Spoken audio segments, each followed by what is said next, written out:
पुढची महत्त्वाची बातमी राज ठाकरेंच्या वक्तव्याच्या संदर्भातली आहे। मतदार याद्यांमध्ये गोंधळ सुरूच आहे असं राज ठाकरे यांनी म्हटलेलं आहे। तर गोरेगावच्या नेस्को सेंटरमध्ये मेळावा पार पडला। या मेळाव्याच्या माध्यमातून त्यांनी निवडणूक आयोगावर आणि सत्ताधाऱ्यांवर देखील जोरदार हल्लाबोल केला आहे। कित्येक वर्षांपासून मतदार याद्यांमध्ये घोळ सुरूच आहे असं राज ठाकरे म्हणतात। 2016-17ला देखील मतदार यादी घोळाबाबत आवाज उठवलेला होता। प्रतिनिधी कशा प्रकारे निवडून येतात हे लोकांना आता चांगलं समजलंय। स्थानिक पक्षांना मिटवण्याचं काम सुरू असल्याचा हल्लाबोल देखील आता मनसे अध्यक्ष राज ठाकरे यांनी केलेला आहे।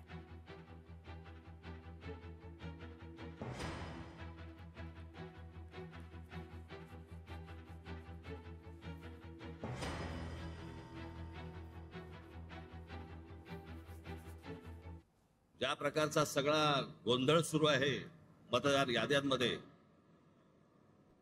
हा आत्ताचा नाहीये, हा गेल्या काही वर्षांचा आहे। तुम्हाला आठवत असेल तर 2016-17ला मी याच्याच विरोधात आवाज उठवला होता। या वोटिंग मशीन आणि मतदार याद्या, त्यावेळेला आपल्या MIG क्लबमध्ये तिकडे पत्रकार परिषद पण झाली होती। सगळ्या पक्षाचे सगळे लोक पण तिकडे आले होते, पण त्यातल्या अनेकांना मी काय बोलतोय याचं गांभीर्यच नाही समजलं। आणि मग ज्या वेळेला प्रत्येकाच्या दरवाजावरती टकटक व्हायला लागली, त्यावेळेला कळून चुकलं की काय प्रकार सुरू आहेत ते निवडणुकीचे। तर मनसे अध्यक्ष राज ठाकरे यांनी निवडणूक आयोगावर ताशेरे ओढत सत्ताधाऱ्यांवर देखील आता हल्लाबोल केलेला आहे। भारतीय जनता पक्षाचे नेते सुधीरजी मुनगंटीवार आपल्यासोबत जोडले जात आहेत, त्यांच्यासोबत आपण चर्चा करूया। सुधीरजी, स्वागत आहे तुमचं लोकशाही मराठीमध्ये। राज ठाकरेंचं भाषण तुम्ही ऐकलं असेलच। त्यांनी निवडणूक आयोगावर ताशेरे ओढलेच, मात्र सत्ताधाऱ्यांवर देखील कडाडून टीका केलेली आहे। कसं उत्तर असेल त्यांना? मला उत्तर देण्याची आवश्यकता वाटत नाही। ते चांगले नेते आहे, काम करतात, करू दिलं पाहिजे। कन्फ्युज नेते आहे, कधी भारतीय जनता पार्टीच्या नेत्यांची, भारतीय जनता पार्टीच्या कामाची तारीफ करतात, कधी देवेंद्र फडणवीस साहेबांची भेट घेतात, देवेंद्र फडणवीस साहेबांचं कौतुक करतात, नरेंद्र मोदीजींचं कौतुक करतात, राहुल गांधींवर कधी टीका करतात, कधी उद्धव साहेबांवर टीका करतात।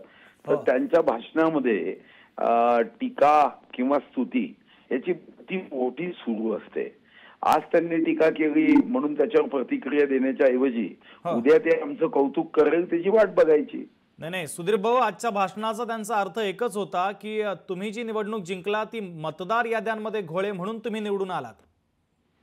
नाही, 2014 मध्ये काय मतदार यादीत मनमोहन सिंग साहेबांनी आमच्यासाठी घोळ केला होता का? महाराष्ट्रामध्ये माननीय पृथ्वीराज चव्हाण साहेबांनी 14 मध्ये आम्ही जिंका म्हणून घोळ केला होता का? तेलंगणामध्ये काय आमचे नड्डा साहेबांनी काँग्रेस जिंकावी म्हणून मतदार यादीत घोळ केला होता का? मतदार यादी ही पारदर्शक व्हावी, अचूक व्हावी, यासाठी प्रत्येक पक्षाला बूथ लेवल त्यांचा एक ऑफिसर एजंट नेमता येतो, ज्या माध्यमातून त्यांनी मतदार यादी त्या वार्डामध्ये, त्या प्रभागामध्ये अपडेट आहे की नाही, या मतदार यादीमध्ये काही दोष आहे का, यासाठी आपण 25 जानेवारीला मतदार जागृती दिवस साजरा करतो।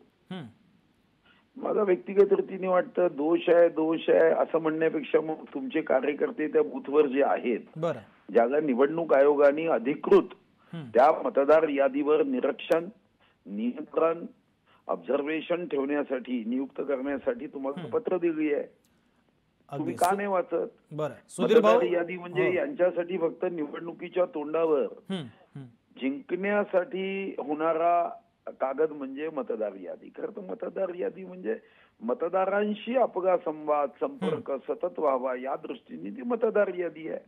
त्याच्याशी तुमचा संपर्क नाही, तुमचा संवाद नाही, तुम्ही त्या दृष्टीने कधी कामच करत नाही, फक्त भाषणामध्ये मुद्दे करायचे, टीका करायची, काहीतरी वाईट बघायचं आणि मग मतदान घ्यायचं आणि नंतर पुन्हा 5 वर्ष काहीही न करता 5 वर्षांनी पुन्हा जायचं की आम्हाला तर काहीच करू दिलं नाही।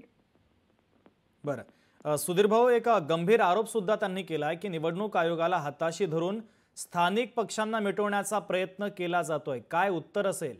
नाही, असा आरोप तर राज ठाकरे साहेबांनी जेव्हा स्वर्गीय बाळासाहेब ठाकरे यांचा मतदानाचा अधिकार निवडणूक आयोगाने काढला होता काँग्रेसच्या राज्यात, तेव्हाही केला होता। याच्यावर काय गंभीर घ्यायचं आहे? म्हणजे त्यांनी तर काँग्रेसवर हा आरोप केला होता, आता आमच्यावर करतोय, त्याच्यामुळे त्याच्यात फार काही गंभीरपणे घ्यावं असं काहीच नाही आहे। जेव्हा स्वर्गीय हिंदू हृदय सम्राट बाळासाहेब ठाकरे यांचा मतदानाचा अधिकार काढला तेव्हा हेच आमचे आदरणीय नेते होते. यांनी तेव्हाही निवडणूक आयोगावर असंच एकतर्फी आहे आणि काँग्रेसच्या हातचं पावलं आहे वगैरे काय काय काय काय आरोप तेव्हाही केले होते.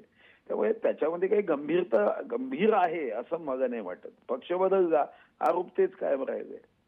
बरं, ठीक आहे. सुधीर भाऊ, अत्यंत महत्त्वाची प्रतिक्रिया तुमची पोहोचलेली आहे. तुम्ही लोकशाही मराठी सोबत संवाद साधला त्याबद्दल धन्यवाद. तर मनसे अध्यक्ष राज ठाकरे यांनी काही गंभीर स्वरूपाचे आरोप देखील आता निवडणूक आयोग आणि सत्ताधारी भारतीय जनता पक्ष आणि महायुतीवर केलेले आहेत. भारतीय जनता पक्षाचे नेते सुधीर मुनगंटीवार यांनी आता प्रत्युत्तर देखील दिलेलं आहे.